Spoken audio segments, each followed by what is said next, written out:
So,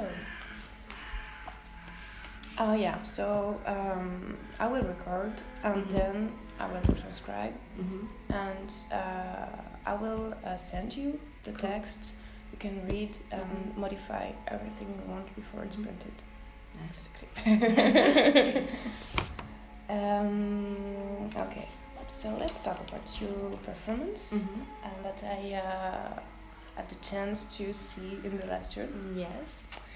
Can you maybe explain and present your project with your own word and the different conceptual elements in your performance? What's happened? It started in 2017. So in my first year at part, we had a solo assignment. So we had to make a 20-minute long solo about whatever we wanted. And I, at that time, was really interested in The Dinner Party by Judy Chicago. And I thought that what I could do was the same way that she, in this installation, makes a placemat, a plate, cutlery, a goblet for every woman. I thought I could add another layer by making a performance for every other woman. I wouldn't say a dance because I don't dance for them all, so a performance for each woman. And along that, not just making the performance but also to work on documentation, because documentation in dance is a big research topic for me. It has been for years, and I find it to be a really strong relationship between the way that women have been excluded from being documented in society, so in history, and the way that dance isn't really documented because it's difficult to document it. I mean, now that we have film, you could film it, but with music, how you can write the score, there's notation, there's nothing like that for dance. Dance is supposed to be mortal, it's supposed to be something that dies, you do it and then it's done. And immortal, you said? So immortal meaning you live forever, and mortal, you die. So dance is considered mortal, it dies. It's a present. Yeah, it's a present thing, and I really respect that. But I think that, especially now, we do try and keep dance alive. Repertoire, we perform pieces over and over again. And I just feel if you're going to do that, it needs to be done with integrity and the correct information. So I was making these performances for all of the women. There are 39 women. No, thank you. There are 39 women in Judy Chicago's Dinner Party. And my dream was to make a performance for every woman, but obviously that was going to be totally impossible. I don't remember. 20 minutes. Yeah, I think maybe I stopped it. Because it was 20 minutes, I could only show 7. But I think I made around 18. So not too bad. Not too bad, yeah. But when you performed this performance in last June, I can't remember how many women you. Not 7. It's a bit different now. Yeah. Because we I think now there are 11 or something, or maybe even more. Yeah. Gosh, I should know that. But here you told me about the first year of your project. So this was back when it was still about the dinner party. Yeah.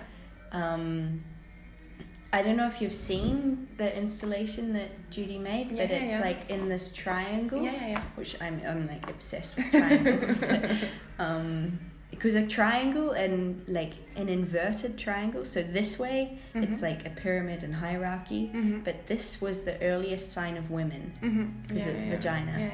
And so I like had the audience in a triangle, and it was all very symbolic.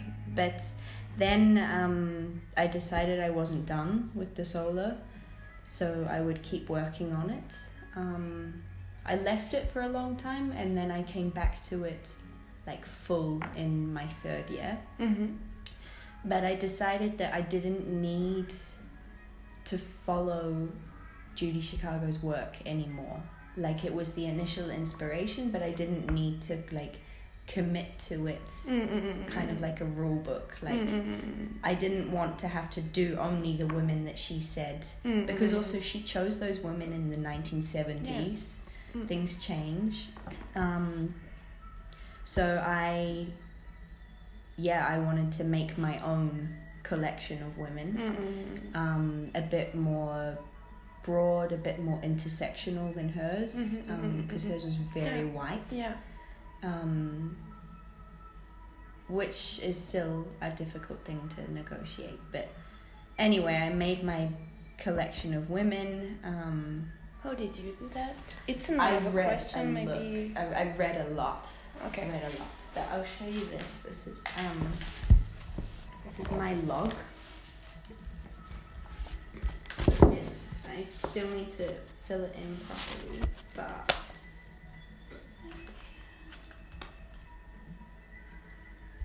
maybe it's not here. No, it's on my hard drive. I have, I think, 184 women. Okay. And I've read up on all of them. Yeah. So I read about them all.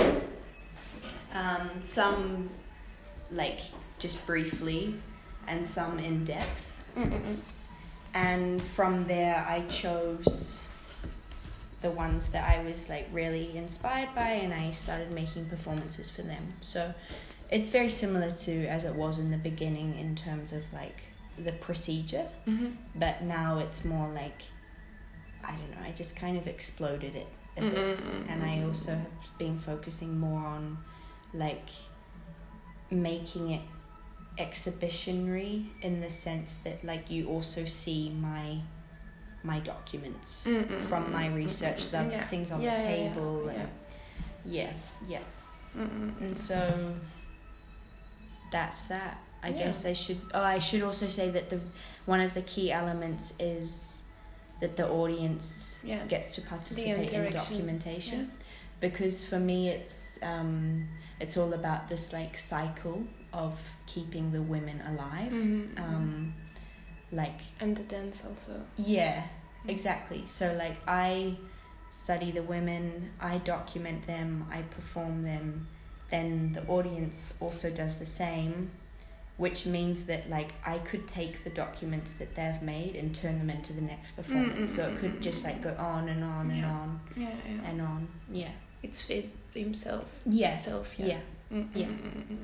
way to kind of keep history active, not just like, I don't know, boring and in books and